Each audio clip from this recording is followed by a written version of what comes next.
Ang kwentong ito'y hango sa tunay na buhay. Nag-umpisa sa taong 1959. Karanasan ito ng mag-amang Waldo at Andoy. Nangyari ito sa lugar ng Antique. Nakatira ang mag-ama sa kanlurang bahagi ng probinsya. Ang kanilang hanap buhay ay pangingisda. Ang tanging kasama nila sa bahay ay ang nakababatang kapatid ni Andoy. Naitago na lang natin sa pangalang Maricel. Sa panahong ito ay isa na siyang dalagita. Subalit nang dahil sa isang pangyayari ay tila naapektuhan ang kakayahan nitong makapag-isip ng tama. Naging tampulan siya ng tukso ng ibang kabataan. Bilang panlaban ni Maricel ay binabato niya ang sinumang nanunukso sa kanya.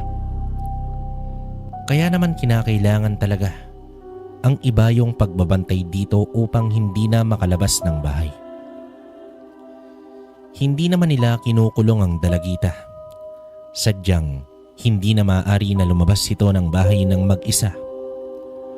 Ang pangyayaring naging dahilan sa pagkawala ng katinoan ng dalagita ay noong inatake ng aswang ang kanilang tahanan. Ang pag-atake ng nilalang ay naging dahilan upang mapaslang ang ilaw ng tahanan at nagdulot ito ng matinding trauma sa dalagita. Salitan na lamang tayo sa pangingisdaan, Doy. Kailangan kasi na may maiwan dito sa bahay upang mag-alaga kay Marcel. Mahirap na, baka makasakit pa siya ng tao. Wika naman dito ni Waldo. Kasalanan din naman nila kung bakit sila binabato ni Maricel eh. Alam nilang may diferensya na tinutokso pa. Naiinis na tugon naman dito ng binata. Mas mabuti yung iiwas na lang natin. Baka kasi masaktan pa nila yung kapatid mo. Wika naman dito ng kanyang ama. O sige tay, tayo na lang ang dumistansya sa mga mapanghusgang tao. Sambit naman dito ni Andoy. Hindi naman naging pabigat si Maricel dahil nauutusan pa naman ito. Yun nga lang, may mga pagkakataong pumupuslit ito ng bahay. At sa pagsapit ng gabi ay may mga panahong bumabalik ang takot nito. Ang solusyon ng mag-ama ay damihan ang nakasinding ilaw sa loob at labas ng kanilang bahay. Nagkakaroon kasi ng matinding takot sa dilim. Si Maricel gawa ng naranasan ito. Sa panahong ito ay naging talamak ang pag-atake ng mga aswang sa mga tao. Kaya kahit alas 5 pa lang ng hapon ay nasa bahay na ang lahat. At wala ka nang may kitang gumagala pa sa kapaligiran. Swerte ka na lang kung susubok kang lalabas at makaligtas ka sa pag-atake ng mga aswang na kung tawagin ay lahi ng mga asbo. Ang lahing ito ay nag-aanyong aso kapag nang bibiktima. Ilan na rin sa mga ito ay napaslang na ng mag-amang antingero. Kung hindi nyo na itatanong kabaryo, si Waldo at Andoy ay kapwa antingero. Tanga naman ni Waldo ang mutya ng linta kung saan nagbibigay ito ng pangkalahatang proteksyon. May matinding sabulag din ito at kapag nasusugatan ang may tangan ay mabilis lang din itong naghihilom. Samantalang si Andoy naman ay tangan niya ang mutya ng kampana kung saan taglay nito ang kabal at proteksyon sa masasamang nilalang. Isa rin ang mutyang ito na pangkumbate. Bukod naman sa responsibilidad sa pamilya, ay ginagampanan din ng mag-ama ang pangangalaga sa mga tao sa larangan ng proteksyon at pagtugis laban sa mga nilalang ng dilim. Pero kahit may taglay silang kakayahan, na iba sa karamihan ay hindi pa rin maiwasan na maiisahan sila ng mga kalaban. Katulad na lamang sa nangyari sa nanay ni Andoy. Bilang mga antingero ay walang hangad ang mga nakakalaban nila, kundi ang makapaghiganti at pinupuntirya nito ang may hinang miyembro ng pamilya. Naging kampante sila noon sa pag-aakalang sapat na ang mga usal bilang proteksyon sa pamilyang naiiwan sa bahay. Subalit sadyang mapusok at tuso ang mga aswang dahilan upang nadali nila ang kawawang ilaw ng tahanan. Wala noon ang magama dahil may tinutugis silang aswang sa kabilang bayan. Gayunpaman, ang pangyayaring iyon ay kailangang tanggapin ng pamilya. Masakit man na iyon ang naging kapalaran ng biktima. Hindi man tukoy kung sino talaga sa mga aswang ang may sala. Ang mahalaga ay nagpapatuloy sa pakikipaglaban ang mag-ama sa mga ito. 4:00 ng madaling araw, naghanda na si Waldo upang mangisda. Habang sinasalansan niya ang lambat sa kanilang bangka, ay may naamoy siyang isang aswang. Patay mali siya ang antingero sa mga oras na iyon. Dumungaw rin sa bintana si Andoy at sa tinginan ng mag-ama ay nagkakaintindihan na ito. Nagtungo naman si Waldo sa likod bahay at doon niya ginamit ang kakayahan ng sabulag.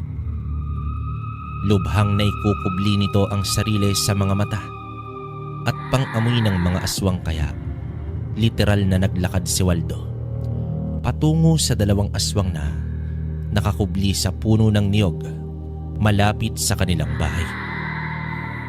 Sumisinghot ito sa hangin, ngunit lingid sa kaalaman ng mga ito ay nasa likuran na nila si Waldo. Isang napakalakas na pagtagas sa leeg ang ginawa ni Waldo sa isang aswang, dahilan upang humiwalay ang ulo nito. Sa gulat ng kasamang aswang ay napatakbo ito, ngunit isang malakas na suntok naman ang tinamo nito mula kay Andoy na halos ikawala ng wisyo ng aswang. Sinundan naman ito ng saksak ni Waldo. Sa mga ganoong sitwasyon ay sanay na ang mag-ama, kaya naman halos baliwala na ito sa kanila. Ang mga simpleng pagdalaw ng mga aswang sa kanilang tahanan ay napakadali na lamang nila itong nasusolusyonan. Kinulang na yata ako ng ehersisyo. Wala talagang kadala-dala ang mga asbo na yan. Wika ni Waldo habang humihigop ito ng kape. Maiba nga pala ako, Itay. Ano ba ang ihahanda natin para sa karawan ni Maricel? Tanong naman ito sa kanyang ama. Oo nga, kaarawan na pala ng kapatid mo ngayon. Hayaan mo sa aking pagbalik mamaya. Mamimili ako sa palengke. Konti lang para lang sa atin. Huwag na tayong mag-imbita, baka magkagulo lang. Alam mo naman yung kapatid mo, ayaw makakita ng ibang tao. Tugon naman dito ni Waldo. Kinagabihan sa mismong araw na iyon, kabaryo, ay nagkaroon ng masayang salo-salo ang mag-anak na iyon. Kahit 3 lang sila, ay sapat na iyon upang ipagdiwang ang kapanganakan ni Maricel. Mahal na mahal ng mag-ama ang kaisa-isang babaeng naiwan sa kanila. Hindi naman mapigilan ni Waldo ang mapaluha dahil sa kabila ng pinagdaanan ng anak na bunso, ay patuloy pa rin itong lumalaban sa hamon ng buhay. Napilitan na rin kasi sila na patigilin sa pag-aaral ang bunso upang maiwas sa tukso at gulo. Habang nasa balkonahe naman si Waldo, ay nagpasalamat siya sa Diyos sa isa na namang taon na nadagdag sa buhay ng kanyang anak. Hindi rin niya maiwasan ng malungkot dahil ito ang unang taon na hindi nakasama ni Maricel ang ina sa kanyang kaarawan. Isinisi niya ang lahat sa mga asbo. Papasok na sana siya ng entradang pinto ng kanilang bahay nang gumuhit sa kanyang pang-amoy ang malansang baho ng aswang. Andoy anak, may bisita tayo. Sambit nito sa kanyang anak na kasalukuyang nagliligpit ng mesa. Tumango naman dito si Andoy at agad na dinala sa kwarto si Maricel. Marahang bumaba ng bahay si Waldo at kinuha ang bakal sa gilid ng hagdang nakasandal. Sa palibot kasi ng kanilang bahay ay may nakahandang itak, pamalo o anumang bagay na maaaring gawing sandata laban sa mga hindi inaasahang bisita. Ilang sandali pa ay lumabas na mula sa dilim ang 3 malalaking aso. Mabilis na tumakbo si Waldo at sinugod ang mga nilalang subalit bago makalapit si Waldo ay bigla itong naglaho sa paningin niya. Pagwari ay nasa likod na ng mga ito si Waldo. Agad naman niyang pinalo ng bakal ang ulo ng isang aso dahilan upang mahilo ito. Kasunod naman ito ay tumarak sa isang aso, ang pana na nagmula naman kay Andoy. Inundayan naman ni Waldo ng palo ang isa pang aswang. Umuungol ito sa tindi ng mga tamang natamo. Sa muli ay ang 3 asbo na ang napabagsak ng kanyang ama. Alam mo Itay, kahit natatalo natin ang mga sumusugod na asbo, hindi pa rin ligtas ang mga tao dito. Lalo na ang kapatid ko. Mas mabuti yatang lipulin na natin silang lahat. Mungkahi naman dito ni Andoy.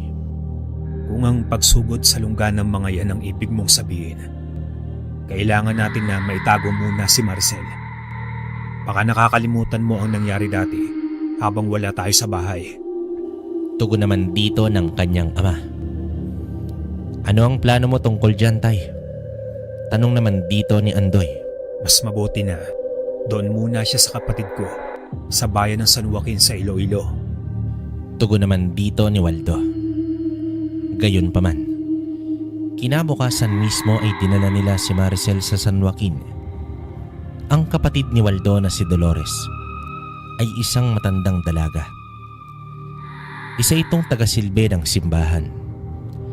Magkahalong saya at lungkot ang naramdaman nito nang masilayan ang pamangking babae. Labis itong naawa sa kalagayan. Nangako naman ito na aalagaan niya si Maricel. Sa kabila ng pag-iisip ng dalaga, ay nakilala pa naman ito ang kanyang tiyahin. Mahirap man sa mag-ama pero mas nakakabuti na nasa malayo ang kanyang anak upang maging ligtas ito sa panganib na dulot ng mga aswang. Masinsinang kinausap naman ni Dolores si Waldo tungkol sa pagiging antingero nito.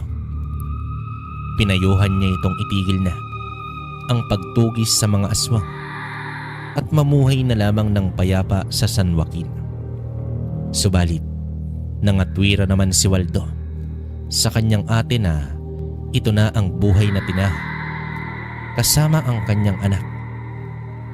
Kung ititigil nila ang gawaing ito, sino pa ang magtatanggol sa mga inosenteng bibiktimahin ng mga demonyo sa lupa? Hanggat humihinga sila, ay patuloy silang makikipaglaban sa mga nilalang na naghahasik ng lagim. Sa kanilang pamamaalam ay nag-iwan ng ngiti si Maricel.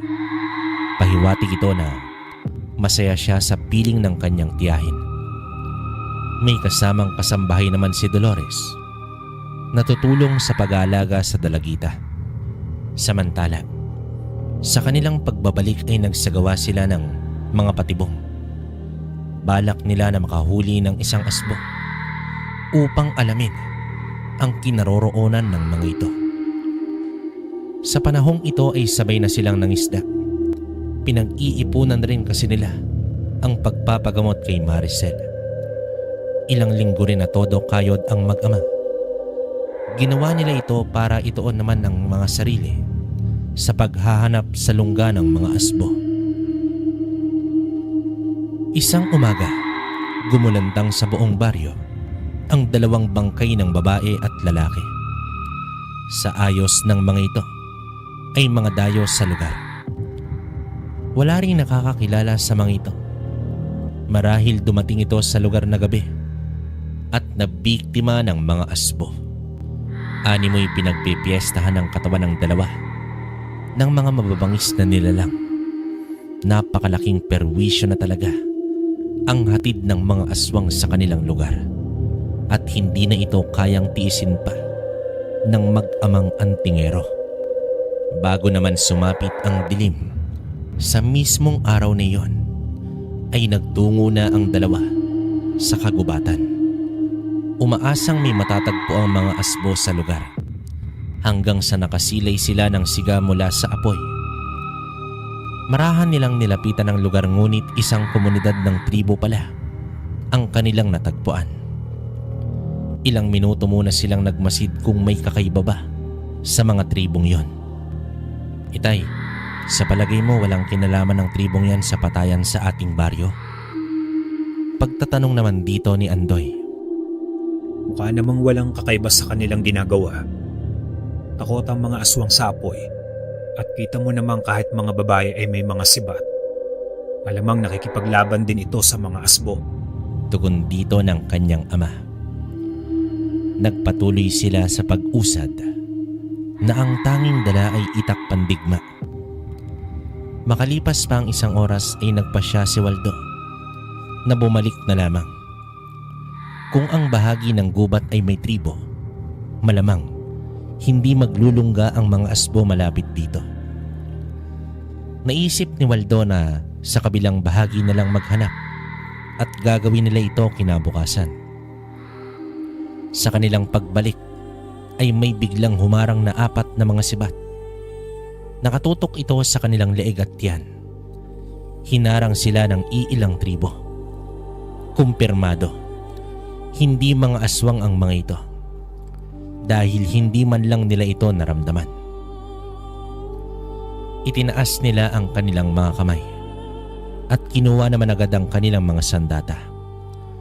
Pinaglakad sila patungo sa komunidad habang nakatutok pa rin ang mga sibat na iyon.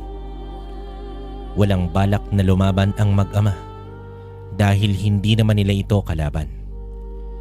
Iba rin ang mga wika nito, kaya kahit anong paliwanag nila ay hindi sila nito naiintindihan.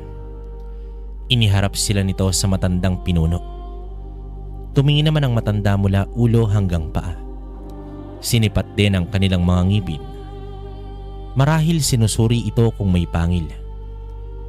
Hindi naman sila binihag ng mga ito. Bagkus, nakikipag-usap ang pinuno.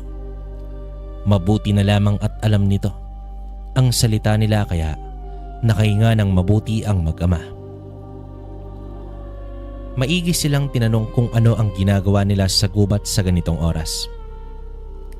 Ipinaliwanag naman ni Waldo na hinahanap nila ang lungga ng mga asbo dahil talamak na ang pananalasa nito sa kanilang baryo. At napag-alaman ng mag-ama na iisa lang pala ang kanilang suliranin. Niyaya pa sila ng salo-salo at inuman. Nakisama na lamang ang dalawa, pero iba yung pag-iingat pa rin.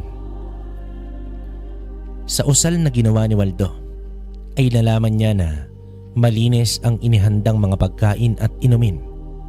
Makalipas ang mahigit kalahating oras, ay nagwika na si Waldo na kailangan na nilang umuwi. Malayo-layo pa ang kanilang lalakarin. Nag-alok naman ang pinuno na pasamahan sila ng kanyang mga mandirigma subalit tumanggi at nagpasalamat na lamang ang mag-ama. Mabuti naman at nakalis na tayo, tay. Grabe sila kung makatitig. Hindi halos umaalis ang mga mata sa atin. Sambit naman dito ni Andoy. Ganyan talaga ang mga tribo, Andoy. Hindi kasi sila sanay na makakita ng tagalabas at nag-iingat lang din sila na baka may kilos tayong hindi kaaya-aya sa kanila. Tugon naman dito ng kanyang ama. Halos maghahating gabi na nang nakalabas sila ng gubat. Napakadilim dahil walang buwan. Matiyaga naman silang naghanap ng tuyong dahon na nyog upang gawing sulo. Habang gumagawa ng sulo si Andoy, ay nasipat naman ni Waldo ang talahiban na may mga matang nakatitig sa kanila. Hindi iisa, hindi dalawa, kundi napakarami nito. Mahinang sinabihan ni Waldo ang anak na maghanda sa labanan. Tumayo naman si Andoy at itinapat ang sulo sa talahiban. Kailangan bago maubos ang sulo ay mapabagsak nila ang mga asbo. Ibinabana sa lupa ng binata ang apoy at sabay silang mag-ama na sumugod sa talahiban. Ganon din ang ginawa ng mga aswang, 2 antingero, laban sa pulutong ng mga asbo. Noong umpisa ay naging madali lamang sa kanila na matunton ang kalaban, ngunit nang maubos na ang apoy sa sulo ay umasa na lamang ang mag-ama sa kanilang pakiramdam. May mga pagkakataong natatamaan sila ng mga atake dahilan upang ilang beses din silang tumitilapon. Nang napagtanto ni Waldo na nahihirapan na sila, ay siya naman ang naglaho sa paningin at pakiramdam ng mga aswang. Gamit na gamit ang mutya ng linta na tangan ni Waldo sa ganitong pagkakataon. Habang pisikal na nakikipagbuno ang kanyang anak, nagkukubli naman ang ama sa kakayahan nito upang atakihin ang mga nilalang nang hindi nalalaman kung nasaan siya. Hanggang sa isa na lang ang natira. Tatapusin na sana ito ni Andoy nang sumigaw ang kanyang ama at pinigilan siya nito. Bumalik naman sa pagiging tao ang asbo at itinali nila ito sa isang puno.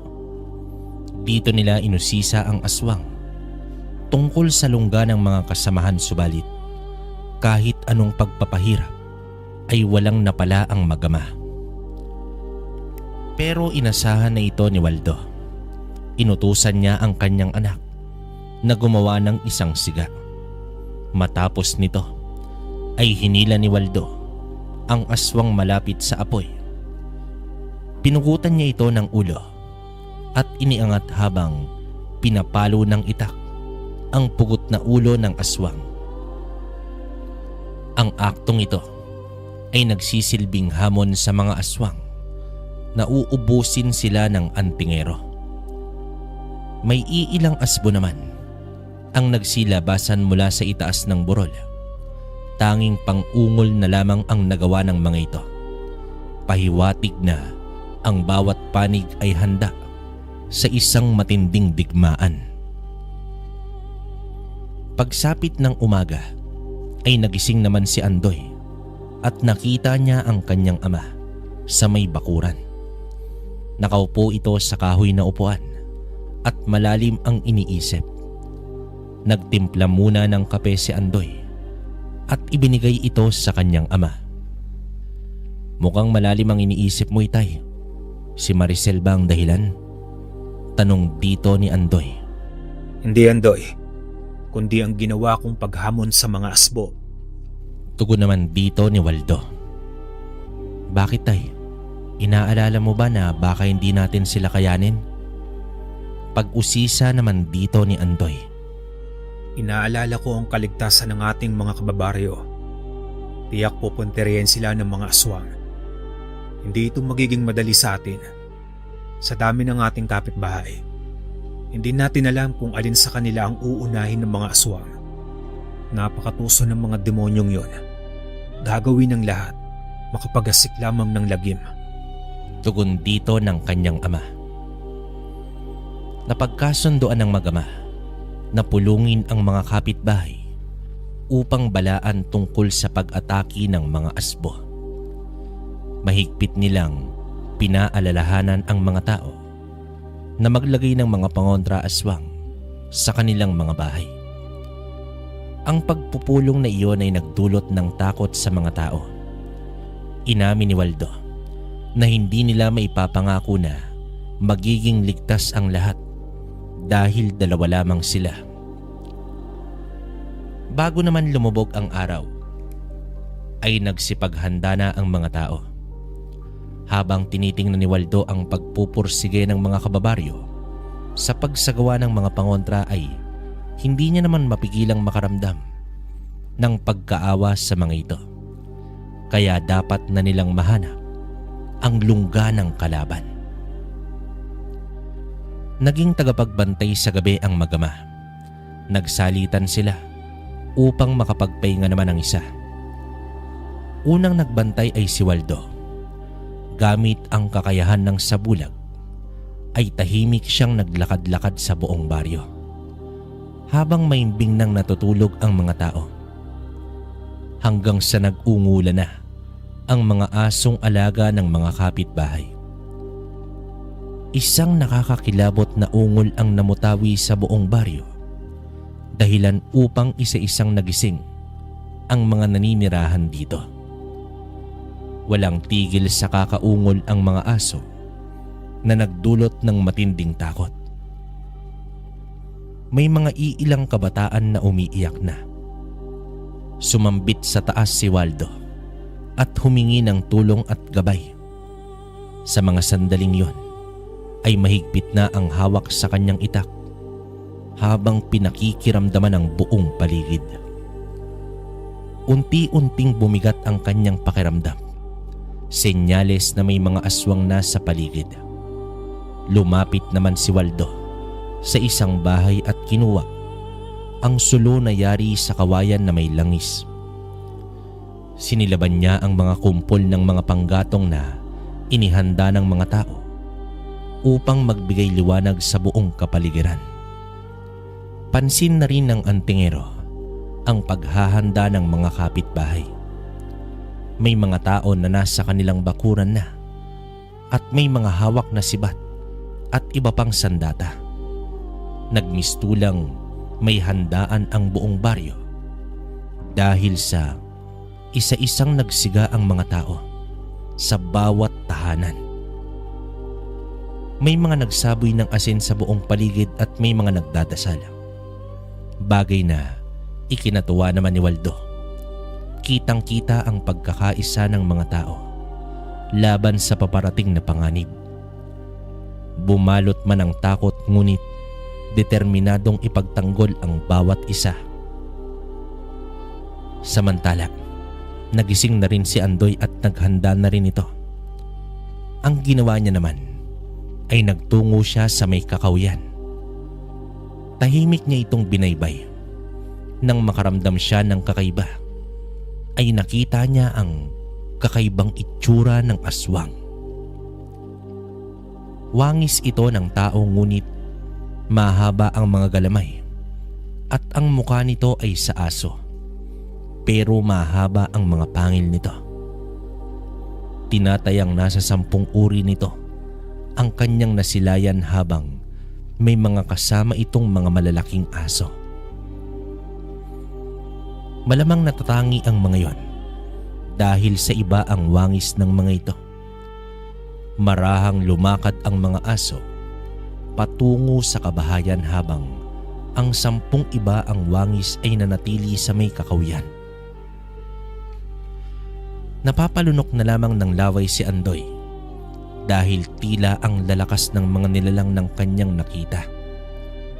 Nag-aabang ng pagkakataon ang antingero na maatake niya ang isa. Magkakalayo naman ang agwat ng bawat nilalang. Humakbang na siya na may labis na pag-iingat hanggang sa inundayan niya ng saksak sa likod ang isang asbo. Umatungal ito ng malakas dahilan upang marinig ng mga kasama. Bago pa man makalapit ang iba ay mabilis na ginilitan ng leeg ni Andoy ang aswang na yon. Labis naman itong ikinagalit ng mga aswang at sabay-sabay silang sumugod sa antingero. Mabilis naman na tumakbo si Andoy dahil nag-aalangan siya sa bilang ng mga ito. Biruin mo, 9 nakakaibang wangis na mga asbo ang humahabol sa kanya. Doon nagtungo si Andoy sa masukal na kakawyan. Layunin niya na ilayo ang mga ito sa kabahayan. Subalit, sadyang mas mabilis ang mga nilalang kaya napalibutan na siya ng mga ito. Kahit nasa loob sila ng kakawyan, ay nakikita pa rin ito ni Andoy. Gawa nga sa tindi ng liwanag ng buwan ng gabing yon. Naglalaway na ang mga aswang na anumang oras ay lalantakan na siya ng mga ito. Sa pagsugod ng isa ay biglang may pumulupot na baging sa paa nito, dahilan upang bumagsak ito sa lupa. Nagkasunod-sunod naman ang mga pagpulupot ng mga baging sa iba pang aswang. Sinipat ni Andoy ng maigi ang tila anino na umaatake sa mga aswang na nakapaligid sa kanya. Noong una, inakala niya na isang engkanto iyon. Subalit nang lumapag sa lupa, ay isa itong lalaki na may sandatang latigong baging. Dahil sa ginawang pag-atake nito, ay nagtamo ng malalang sugat ang mga aswang. Wala nang salita pa. Nagtulungan ang dalawang lalaki na labanan ang mga asbo.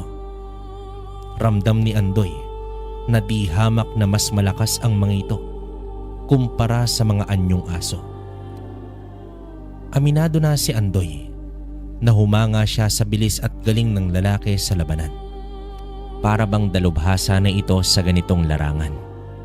Makalipas naman ang ilang minuto, ay tuluyan na nilang napabagsak ang 9 na aswang.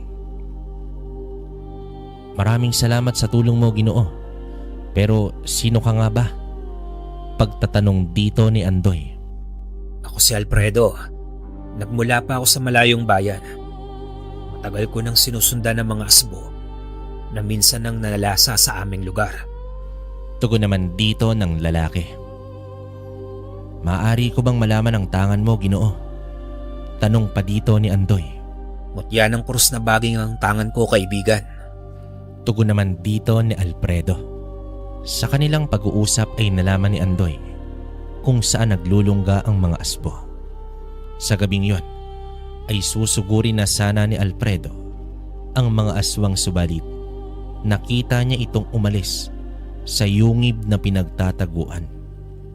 Alam niya na may digma ang pupuntahan ng mga ito dahil nagsilabasan din ang mga matatandang asbo na nakalaban nilang dalawa.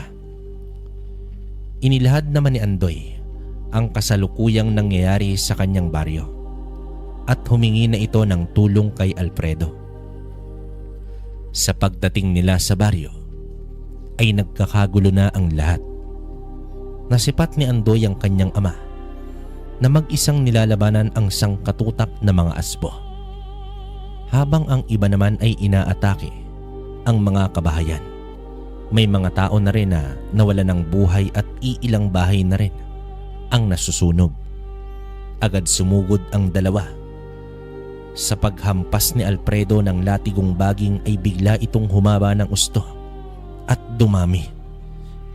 Pinaluputan ang mga asbo at paulit-ulit na inihahampas sa lupa. Samantala, napatitig na lamang si Waldo sa kasama ng kanyang anak. Isang pambihirang kilos pandigma ang ipinamalas nito. Nagmistulang pantukod ang latigo dahilan upang makalundag ng mataas ang lalaki. Kakaiba din ang baging nito dahil may mga tinik dahilan upang tapyas agad ang laman ng aswang sa tuwing natatamaan ng sandatang baging na iyon. Tila na pagtanto ng mga aswang na napapangibabawa na sila ng mga antingero, kaya may iilang asbo ang tumakas na. Nang mawala na ang mga aswang, ay tumambad sa mga antingero ang mga taong nagtamo ng mga sugat gawa ng kalmot at kagat ng mga ito.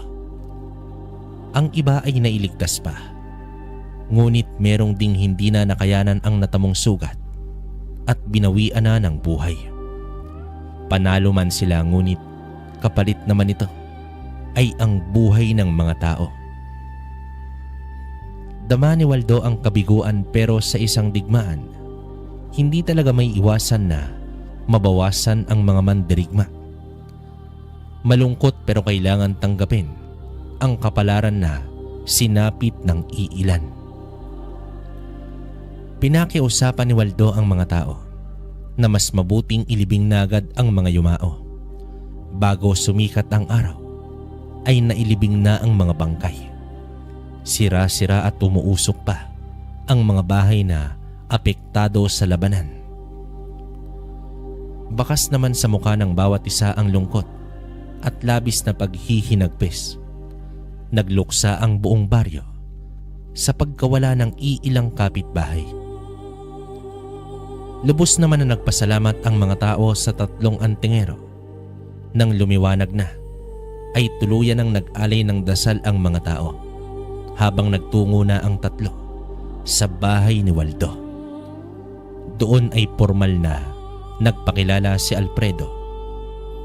Ayon naman sa binatang antingero, lahing Asbo din ang nambiktima sa kanyang pinagmulang lugar. Dahil dito ay pinag-aralan niya ng gusto ang mga aswang na ito hanggang sa madiskubre niya ang kinaroroonan ng mga ito. Hindi na rin sila nag-atubili pa. Matapos ang agahan ay tinungo na nila ang sinasabing yungib ni Alfredo. Dito lang pala nagkukubli ang mga demonyo. Wika naman dito ni Waldo. Ang yungib na yon ay tinatayang nasa ilang milya ang layo mula sa baryo. Minsan na daw itong napuntahan ni Waldo, ngunit sa panahong iyon ay wala pang aswang na naninirahan sa loob. Tahimik nilang pinagmasdan ang bukana ng yungib ngunit walang senyales ng mga aswang. Marahil tumakas na ang mga ito dahil na rin sa pagkawala ng mga matatandang asbo na namumuno sa kanila. Pinasok nila ang yungib na iyon at sa loob nito tumambad sa kanila ang napakaraming kalansay. Hindi lubos maisip ni Andoy ang pinagdaanan ng mga ito bago tuluyang mawala ng buhay. Isipin nyo na lang, literal na nilalantakan ng mga asbo ang mga taong buhay hanggang sa hindi na nito makayanan at binabawian na ng buhay paunti-unti. Itay, isa kaya sa mga kalansay na yan ay sinanay? Naluluwang wika dito ni Andoy. Hindi ko alam, anak. Napakasakit na hindi man lang natin nabigyan ng maayos na libing ang iyong ina. Malungkot na tugon dito ni Waldo. Sa panahong umatake kasi ang mga asbo, ay tinangay nito ang asawa ni Waldo.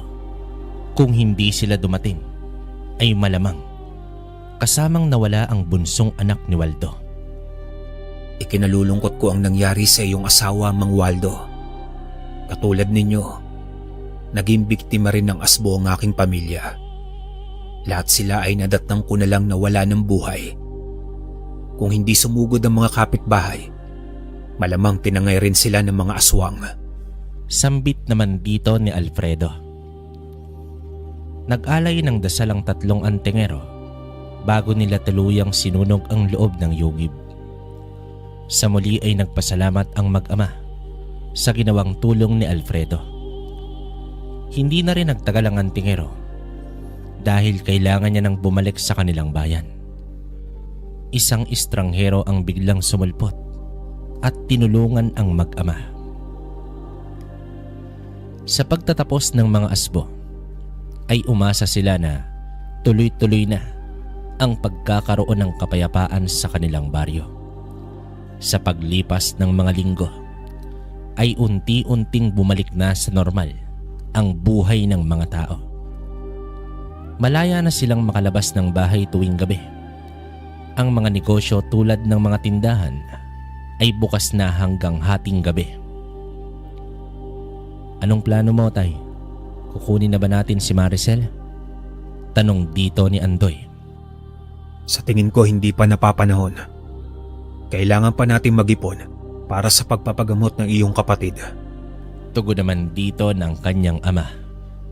Kumayod naman ang gusto ang mag-ama sa pangingisda. Natuon na rin ang buong atensyon nila sa negosyo. Subalit ang inaakalang kapayapaan ay nagbabadya na namang magwakas. Isang hapon, habang nasa laot pa si Waldo, humiga naman siya sa kanyang bangka habang hinihintay na mapuno ang lambat ng mga isda. Nakarinig siya ng tulog mula sa makina. Marahan siyang bumangon at nakita niya ang isang malaking bangkalulan ng iilang katao. Kahit malayo ito sa kanya, ay ramdam niya na hindi maganda ang dala ng mga ito. Hinila niya na ang lambat. Matapos may ayos ang mga isda, ay nagsagwa na siya pabalik sa dalampasigan. Pansin niya rin na dumaong ang malaking bangka sa bahaging walang tao. Kitang-kita niya ang pagbaba ng mga ito. May mga babae ring kasama base sa kasuotan ng mga ito. Hindi bababa sa 20 ang lulan ng bangkang yon. Sa pagdaong ng kanyang bangka, ay tumakbo naman ito patungo sa bahay. Inilahad niya agad sa anak ang kanyang nakita.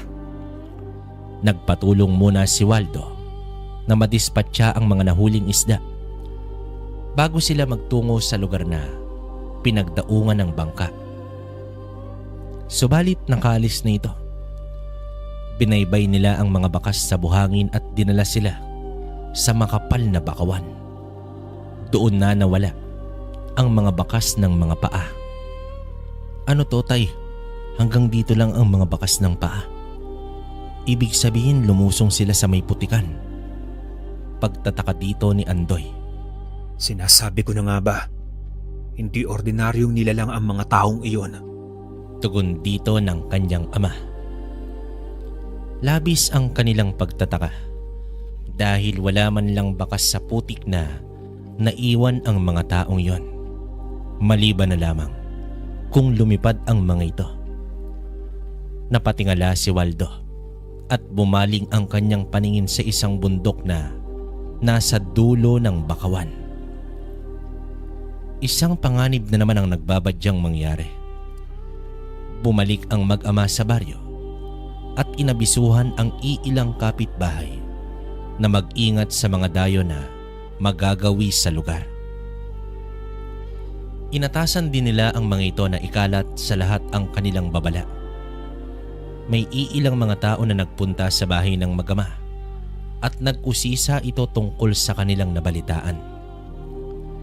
Ang unang lugar na binabantayan ng mag-ama ay ang palengke, kung saan samot-saring tao ang nagagawi doon sa araw-araw. Sa ilang araw na pagmamanman ng mag-ama ay walang senyales ng aswang sa baryo. Kaya naman nagpasya si Waldo na puntahan ang bayan. Mas maiging siya lang muna dahil siya ang may kakayahan ng sabulag. Mas madaling mahanap niya ang mga aswang na yon kung may kukubli niya mula sa mga ito ang kanyang pagkakakilanlan. Sa paglibot niya ng bayan, ay napansin niya ang bagong tindahan ng karne na pinipilahan pa ng mga tao. Sa kanyang pagsisiyasat ay napag-alaman niya na mas mura ang presyo dito kumpara sa palengke. Pumila dito si Waldo hanggang sa nakapasok na siya sa loob. Sa pagpasok niya ay tila sinampal siya ng napakabahong amoy. Tumambad din sa kanya ang mga karne ng tao na pinagkakatuwaan ng mga taong walang kamalay-malay.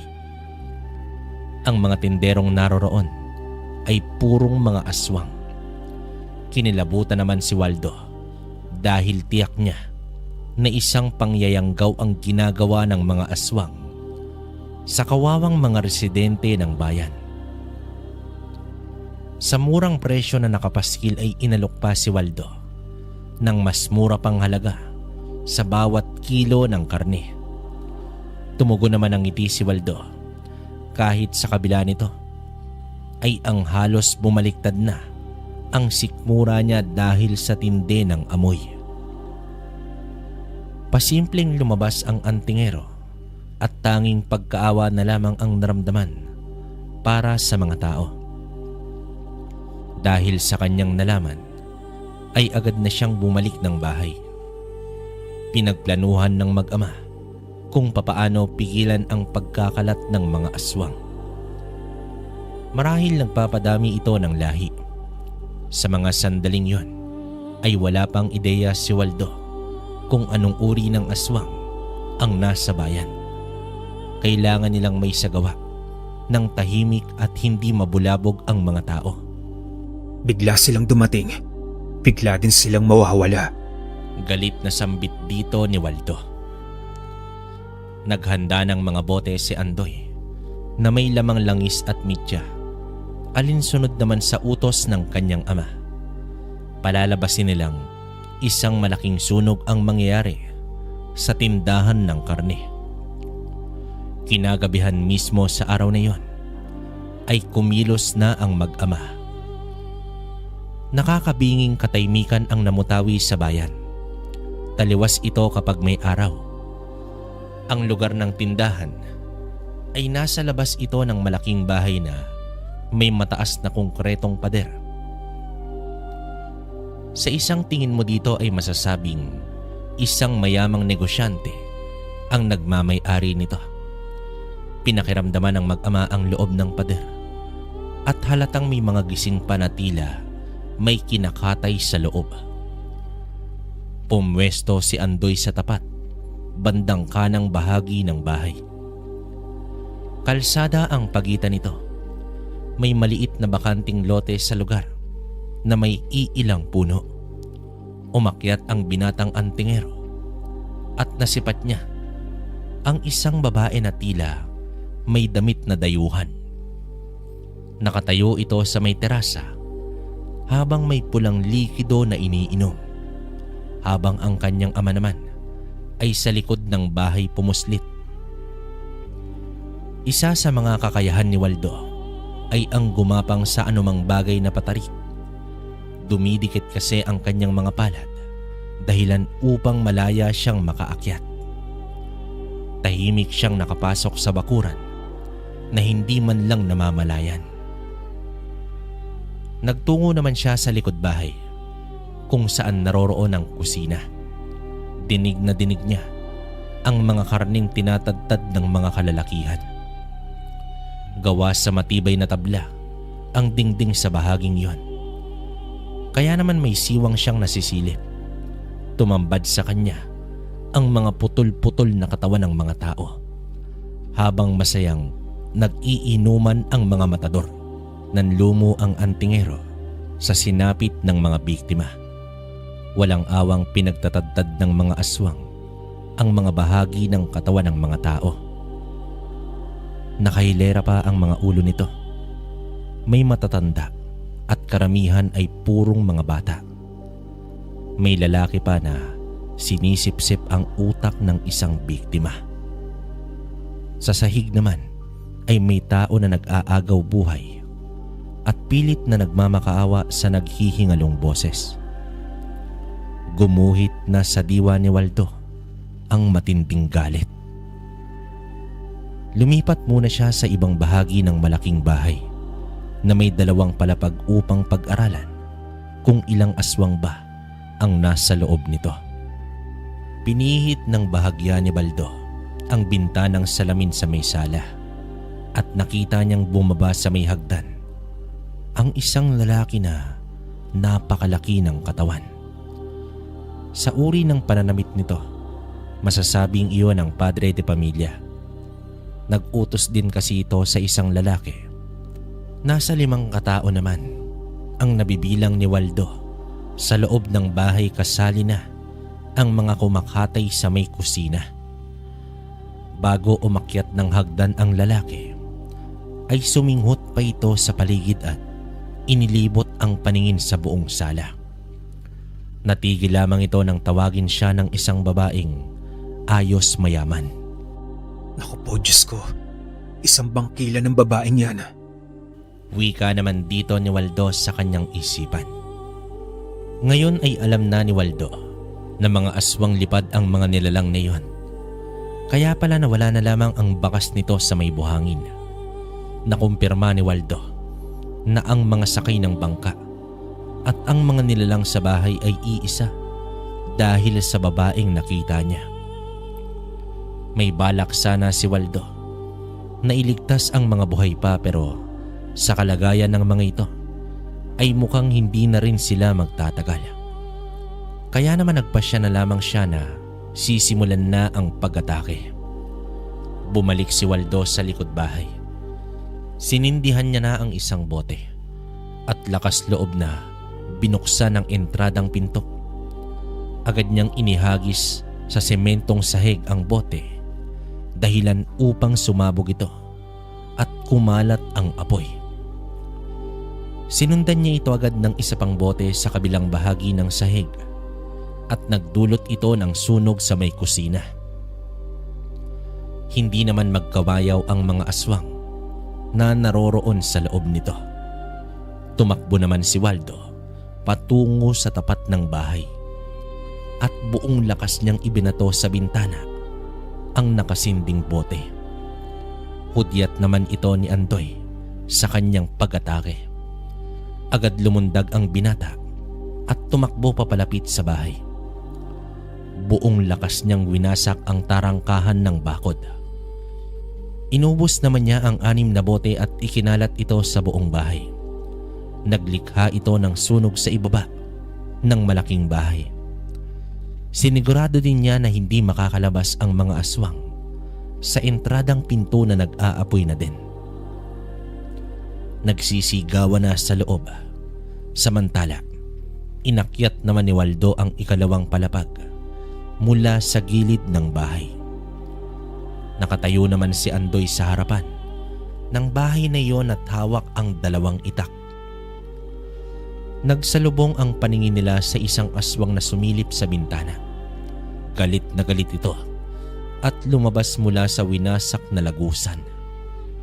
Dito na nag-umpisa ang labanan nila. Nag-iba ng anyo ang lalaki.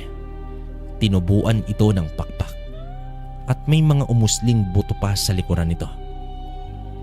Nawasak ang damit nito at mas lumaki pa ang sukat.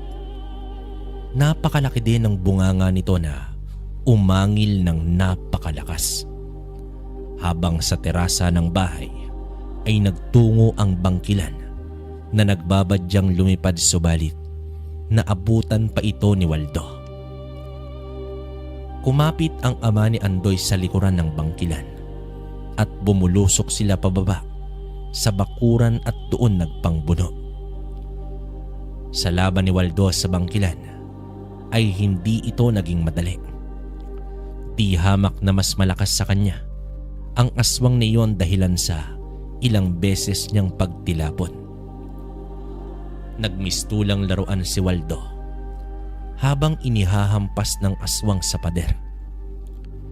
Hindi naman makalapit ng gusto ang antingero dahil sa pagbagwis ng mga pakpak ng bangkilan na animoy napakalaking pakpak ng paniki. Samantala, malaking bagay para kay Andoy ang mutya ng kampana na may napakalakas na kabal. Nakakasabay ang binata sa lakas ng mga aswang na sumusugod sa kanya. Nakangisi naman ang lalaking aswang habang pinagmamasdan si Andoy na nakikipaglaban. Tahimik itong dumaan sa may terasa upang atakihin ng binata. Nagpalit na ito ng anyo. Lumabas ang malapad na pakpak at humaba ang mga kuko nito. Sumugod na ito sa nakatalikod na antingero at nakabuka ang kanang kamay upang isalpak sa likod ni Andoy, ngunit isang malakas na hampas ng baging ang tumama sa mukha ng lalaki na naglikha ng sugat mula sa isang pisngi patungo sa kabila, dahilan upang bumagsak ito sa lupa. Agad namang napalingon si Andoy at nakita niya si Alfredo na nakatayo na sa ibabaw ng pader habang hawak-hawak ang latigong baging. Dito na nagharap si Alfredo kontra sa padre de pamilya ng mga aswang. Samantala, nagtamo na ng matinding tama si Waldo. Subalit naghihilom din naman ito makalipas ang ilang segundo. tanging panlaban niya ay ang pagkakataong maidikit niya ang kamay sa katawan ng bangkilan. Katulad ng linta, may kakayahan si Waldo na sipsipin ang dugo ng nilalang sa pamamagitan lamang ng kanyang kamay. Sa ataking ito ay bahagyang matitigilan ng aswang dahil sa bigla ang pagbaliktad ng daloy ng dugo nito sa katawan. Samantala, hindi na magkamayaw ang lalaking aswang dahil sa mga baging ni Alfredo. Paulit-ulit nitong pinuputol ang mga baging na bumabalik din naman sa dati. Sa paraang ito ay nagagawa ng antingero na paulit-ulit hampasin ng latigo ang kalaban. Tapyas agad ang laman ng aswang dahilan upang napapaatras na lamang ito. Habang si Andoy naman ay napabagsak na ang dalawang aswang at iisa na lamang ang kaharap nito. Nang masipat niya ang ama na nahihirapan sa bangkilan, ay minadali niya na ang pagtapos sa aswang na yon. Buong lakas na sinalubong ni Andoy ang mga kuko nito at tumarak sa kanyang sikmura, pero isang malakas na suntok naman ang ibinigay ni Andoy sa aswang. Pumasok ang kamao nito sa bunganga at buong lakas na hinila ang dila ng aswang dahilan upang mangisay ito. Sinundan niya agad ng taga sa leeg upang humiwalay ang ulo nito. Napaupo naman si Andoy sa lupa dahil sa matinding kirot ng kanyang sugat sa may tiyan. Pilit naman siyang tumayo at tumakbo patungo sa bangkilan. Hinawakan ni Andoy ang punuan ng pakpak ng aswang, sabay apak sa likuran nito at buong lakas na hinila at nabali ang mga pakpak. Nagbigay ito ng pagkakataon kay Waldo upang puntiryahin ang puso ng bangkilan. Sa pagdikit ng kanyang palad ay tanging pagngisi ang ipinakita niya sa aswang na yon. Nanlaki naman ang mga mata nito at hindi na ito nakakilos pa. Sa mga sandaling yon ay kinuyom na ni Waldo ang palad dahilan upang bumaon ito sa dibdib ng aswang. Nang makapana nito ang puso ay buong lakas niya itong hinugot. Napatras ang bangkilan hanggang sa napaluhod ito sa lupa. Bigla namang pumulupot ang baging sa leeg nito at sa paghila ni Alfredo ay tumilapon ang ulo ng babaing aswang. Sa pagtingin ng kanyang ama ay nakita nila ang lalaking aswang na nakahiga na sa lupa habang pinupuluputan ng mga baging. Nagpupumiglas pa ito. Nilapitan nila ito at buong lakas na inapakan ni Andoy ang ulo ng aswang dahilan upang magtalsika ng utak nito. Sa bandang huli ay inihagis nila ang katawan ng mga aswang sa nagliliyab na bahay. Habang sa labas ay nagkumpula na ang mga tao. Dali namang tumakbo ang tatlo at doon dumaan sa may likuran. Isang malaking sunog ang naganap ngunit hindi nila naikubli sa mga tao ang naging labanang yon. At nang makalayo na sila sa lugar, ay tumigil sila sa isang malaking puno. Sinuri ni Waldo ang sugat ni Andoy. Tumugon naman ang kanyang anak na hindi naman daw tumagos sa bituka ang sugat dahilan upang makampante na si Waldo.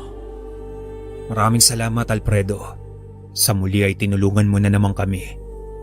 Pero paano mo nalaman na nandito kami sa bayan? Wika dito ni Waldo. Pumunta kasi ako sa inyo, Mang Waldo. At ang sabi ng kapitbahay ay nagtungo daw kayo sa bayan. Sa katunayan, nais ko sanang humingi ng tulong sa inyo. Sa aking paglalakbay ay may natagpuan akong baryo na pinamumugaran ng isang gabunan. Wika naman dito ni Alfredo. Kahit hindi mo pa hilingin, tutulong kami ni tatay sa iyo, kaibigan. Sambit naman dito ni Andoy. Madaling araw na sila nakauwi ng bahay. Habang ginagamot ni Waldo ang sugat ng anak, ay dito na inilahad ni Alfredo ang tungkol sa gabunan. Ayon dito, ang gabunan ay nagngangalang Matias. Nasa hilaga ng Antique ang sinasabing lugar. Sa mga napagtanungan ni Alfredo ay may iilang tao na ang bigla na lamang nawawala sa baryo. Sa pag-iimbestiga ng antingero ay natagpuan niya ang isang lalaki na nagtitinda ng tuba sa talipapa. Palihim niya itong sinundan at isang beses ay hinarang niya ito. Subalit aminado si Alfredo na nahirapan siya sa aswang na yon. Ipinakita pa niya ang sugat sa kanyang balikat gawa ng pagkalmot ni Matias sa kanya. Kaya tumakas na lamang siya at nagtungo sa mag-ama. Hinintay muna nila ang ilang araw hanggang sa tuluyang gumaling ang sugat ni Andoy. Hanggang sa sumapit ang araw ng kanilang pag-alis patungo sa hilaga. Pero imbes na kalsada ay dinala sila ni Alfredo sa isang bundok. Nagtaka naman ang mag-ama kung bakit nandoon sila at tumigil sa isang malaking bato. Bakit tayo narito, kaibigan? Balak mo bang sa bundok tayo dadaan? Baka maubos na ang mga tao sa sinasabi mong lugar bago pa tayo makarating doon. Wika naman dito ni Andoy. Sandali lang. Maghintay muna tayo ng ilang saglit. Ang ilang saglit na sinasabi ni Alfredo ay inabot na ng 6:00 ng gabi. Napapailing na lamang ang mag-ama. Balak yata ni Alfredo na doon matulog sa bundok. Hanggang sa ang malaking bato ay biglang nagliwanag. Lumapit si Alfredo at niyaya ang mag-ama na sumunod sa kanya. Hinawakan niya ang kamay ni Andoy at laking gulat na lamang ng mag-ama dahil tumagos sila sa malaking bato. Ayon naman sa binatang antingero, ang batong yon ay isang lagusan. Inilahad din ni Alfredo na ang lupang kinatatayuan nila ay ang lugar mismo na balak nilang puntahan. Isang kakayahan na naman ni Alfredo na labis hinangaan ni Andoy. Sa ilang minutong paglalakad ay dumating na sila sa bahay ni Matias. Nag-iisa lamang ito sa paanan ng bundok. Lumapit si Alfredo at tumayo naman sa tapat ng bahay nito. Hinampas pa niya ang latigo sa lupa bilang senyales ng kanyang presensya. Ilang saglit pa ay dito na lumabas si Matias at nagwika ito ng, Ikaw na naman. Wala ka talagang kadala-dala, mahinang nilalang. Wika dito ni Matias. Subukan natin muling maglaban, demonyo ka. Naaasar na wika naman dito ni Alfredo. Dahil dito ay lumundag ang aswang sa bakuran at agad nagpalit ng anyo. Umaba ang maputing buhok at lumaki ang katawan na nagiging sobrang itim na. Samantala, nakakubli naman ang mag-ama. Iyan pala ang gabunan, tay. Sa itsura pa lang yan, mukhang napakabagsik na.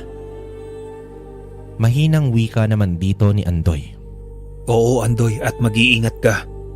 Ang gabunan ay katumbas ng bangkilan. Umangil na ng mahina si Matias na may halong panggigigil. Humakbang na ito papalapit kay Alfredo habang umatras naman ang antingero. Ano na, mahinang nilalang? Bakit ka umaatras? Wala akong balak na makipaglaro sa'yo. Sambulat naman dito ni Matias. Akmang susugod na si Matias at papalundag na sana nang biglang may humila sa mahabang buhok nito na nasa likuran. Pagbaling nito ay isang sapak mula kay Waldo ang kanyang natamo. Dahilan upang mayanig ang wisyo ng aswang. Sinunda naman ito ng pagpulupot ng latigo ni Alfredo sa leeg, subalit hinawakan lang ito ni Matias at hindi nito ininda ang mga tinik nito. Hinila niya ang latigo at naibalibag niya si Alfredo. Naging dahilan nito upang mabitawan nito ang sandatang latigo. Akmang babanata na ni Matias si Waldo nang may tumarak na itak sa likod niya. Umatungal ang nilalang at napaliyad. Subalit tila baliwala dito ang itak at nahampas pa ng kanyang kamay si Andoy. At nagtawag ka pa talaga ng mga kakampi na mahina rin na kagaya mo. Wika dito ng gabunan. Magkaharap na ang magkabilang panig. Napapangisi naman si Matias at minaliit pa ang tangan ng mga antingero. Sa mga sandaling ito ay sabay na sumugod ang tatlo. Nahawakan naman ni Matias sa leeg ang mag-ama. Naging pabor naman ito kay Alfredo upang atakihin sa dibdib si Matias. Nabitawan niya ang mag-ama subalit bumagsak ito sa lupa at pilit iniaabot ang hininga. Pakiramdam nila ay ilang segundo silang nawala ng hangin. Sa pagbitiw ni Matias sa dalawa ay nagawa nitong masipa si Alfredo at tumilapon ito papalayo. Pero nagawa naman niya na mapulot ang latigo. Akmang tatadyakan na ng gabunan si Andoy, ngunit binigwasan naman ito ni Alfredo at natapyas ang balat ni Matias sa paa. Pinagpaglang ng aswang ang natapyas na balat at muli itong sumugod. Gumulong naman si Andoy upang makaiwas. Tinigal po naman ni Waldo ang aswang dahilan upang tumagilid ito. Pumulupot naman sa mga paa ng aswang ang mga baging kaya tuluyan na itong natumba. Inundaya naman ni Andoy ng taga ngunit sinalaglang ito ni Matias. Animoy tumaga si Andoy sa isang bakal. Napalundag pa atras ang binata. Sa hinuha nilang tatlo ay mukhang hindi magiging madali ang labang yon. Dumistansya muna sila at nag-isip ng paraan. Ano na mga mahihinang nilalang? Sumugod pa kayo. Nagpakawala naman ng mga baging si Alfredo gamit ang latigo. Naglaho naman sa mga mata ni Matias si Waldo at sumulpot ito sa kanyang likuran at inilapat ang palad nito. Bahagyang natigilan ang nilalang dahilan upang banatan ito ni Andoy ng mga suntok. Sa tindi ng kaba nito ay hindi nagawa ni Waldo na mahatak nito ang buto sa likod. Bagkus, nahagip pa siya ng kalmot at tuluyang bumagsak. Ibinaling na ni Matias ang sarili sa bumagsak na antingero upang undayan ang kalmot. Ngunit buong lakas na hinila ni Andoy ang buhok nito, kasabay na walang patid na paghampas ni Alfredo ng latigo. Ngunit ang mga ataking yon ay tila baliwala lang sa gabunan. Ngumisi itong humarap sa tatlong antingero, ngunit napakunot ang noo ng gabunan dahil pinigilan ni Alfredo na sumugod ang mag-ama at iniligpit pa nito ang latigo sa may tagiliran. Tapos na ang laban. Sambit dito ni Alfredo. Anong ibig mong sabihin, Alfredo? Pagtataka naman dito ni Waldo. Aaminin ko, mahirap na kalaban ng isang gabunan. Pero kailangan ko lang ng tulong upang maibaong ko sa katawan ng aswang na yan ang aking baging. Wika dito ni Alfredo. Matapos nito ay biglang napaluhod si Matias na tila nasusuka. Hinawakan niya ang leeg na parabang may lalabas na kung ano, hanggang sa biglang lumabas ang isang baging na nasa bunganga na ng aswang. Kasunod nito ay ang paglabas ng mga humahabang baging sa tenga maging sa ilong nito. Nagpupumiglas ang aswang na yon hanggang sa napahiga na ito sa lupa. Patuloy sa paghaba ang mga baging hanggang pati sa mga mata ng gabunan ay nagsilabasan na rin ito. Sa bandang huli, nagmistulang ugat ng puno si Matias. Dahan-dahang natuyo ang katawan nito na Tila sinisipsip ng mga baging ang lahat ng likido sa katawan ng gabunan. Pinagmasdan na lamang ng tatlo ang pakikipaglaban ni Matias sa kamatayan. Matapos ang ilang minuto ay sinilaban ni Alfredo ang baging dahilan upang matupok ang katawan ng gabunan. Sa muli ay humanga na naman si Andoy sa kanyang kaibigan. Bumalik ang tatlo sa lagusan at sa isang iglap lang ay natanaw na ng mag-ama ang kanilang bahay. Kinabukasan ay nagpaalam na si Alfredo. Ipinagpapatuloy niya ang pagiging manlalakbay na antingero. Humiling naman si Andoy na sana manatili pa sa kanila ang binata upang maturuan siya nito. Alam mo, Andoy, napakabata mo pa at hindi biro ang magtanga ng mutya ng kampana. Sa pagkuha pa lang nito, alam ko na napakatapang at napakatibay mo. Sa darating na panahon, matututunan mo rin ang buong taglay ng iyong tangan. Wika dito ni Alfredo. Pero papaano ka ba namin mahanap kung sakaling mangangailangan kami ng iyong tulong? Maiging tanong naman dito ni Andoy. Palagi mo lamang tatandaan, tulad ng isang baging, ay nasa paligid lamang ako, kaibigan. Nakangiting tugon dito ni Alfredo. Sa paglisan ni Alfredo ay binanggit ni Waldo ang isang kakilalang antingero na may tangan din katulad kay Andoy. Subalit matatagpuan ito sa lugar ng Dueñas. Pero bago nila gawin yon, ay dapat muna nilang magawa ang isang bagay na mas mahalaga. Sa loob pa ng ilang buwan ay nagpatuloy sa pagsisikap ang mag-ama hanggang sa nakaipon na sila ng sapat para sa pagpapagamot ni Maricel. Nagtungo ang mag-ama sa bayan ng San Joaquin upang sunduin ang dalagita. Labis-labis naman ang pasasalamat nila kay Dolores sa pagtatiyagang alagaan si Maricel. Laking tuwa naman ang dalagita nang masilayang muli ang kuya at ang kanyang ama. Nanatili muna sila ng ilang araw at sabay silang tatlo na nagtungo ng Maynila upang patingnan ang bunsong anak ni Waldo. Gayunpaman, hindi naman nabigo ang mag-ama at laking pasalamat nila sa Diyos dahil malaki na ang pinagbago ni Maricel. Paano ba yan, Tay? Nagawa na nating ipagamot si Maricel. Pwede na ba tayong magpunta ng Dueñas? Tanong ni Andoy sa kanyang ama. Alam mo, Andoy anak, sa kabila ng pagiging malaking syudad ng Maynila, ay may mga nilalang pala na nakikisalamuha sa mga tao. Wika ng kanyang ama. Naku naman, Tay, hanggang dito ba naman? Wika ni Andoy habang kumakamot sa ulo. Baka nakakalimutan mo na ang responsibilidad natin bilang antingero. Sambit naman dito ni Waldo. O nay, Tay, saan mo ba nakita ang mga sinasabi mong nilalang? Usisa dito ni Andoy.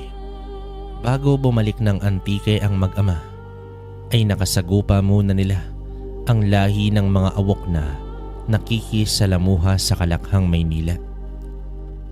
Pansamantala din nilang iniwan si Maricel kay Dolores upang harapin ni Andoy ang antingerong naninirahan sa lugar ng Dueñas sa probinsya ng Iloilo. Sa pagdating nila ng Dueñas sa isang liblib na baryo ay hindi napigilan ni Andoy ang mangilabot. Sa pagtahak nila ng landas patungo sa bahay ng antingero ay dumaan sila sa isang komunidad na purong aswang. Habang naglalakad sila ay dinig na dinig nila ang may hinang pag-angil ng mga nilalang.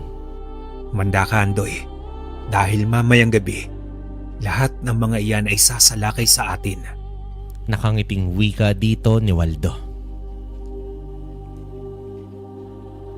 Ang kwentong ito ay nagpapaalala sa atin sa isang responsibilidad na kahit dumaan ang pamilya ni Waldo ng pangungutya mula mismo sa mga kapitbahay, ay ginampanan pa rin nila ang pagiging antingero. Isang malaking hiwaga rin ang pinagmulan ni Alfredo na bigla na lamang sumulpot sa buhay ng mag-ama. Base sa aking nalalaman, ang krus ng baging ay matatagpuan lamang ito sa bundok ng Banahaw. At sa panahong iyon ay hindi ganoon kadali ang transportasyon, subalit ang lagusan nga ba ang dahilan sa paglalakbay ni Alfredo sa iba't ibang lugar. Mga kabaryo, hanggang dito na lang ang kwento natin. Naway merong kayong napulot na aral at may natutunan kayo sa kwentong inilahad natin.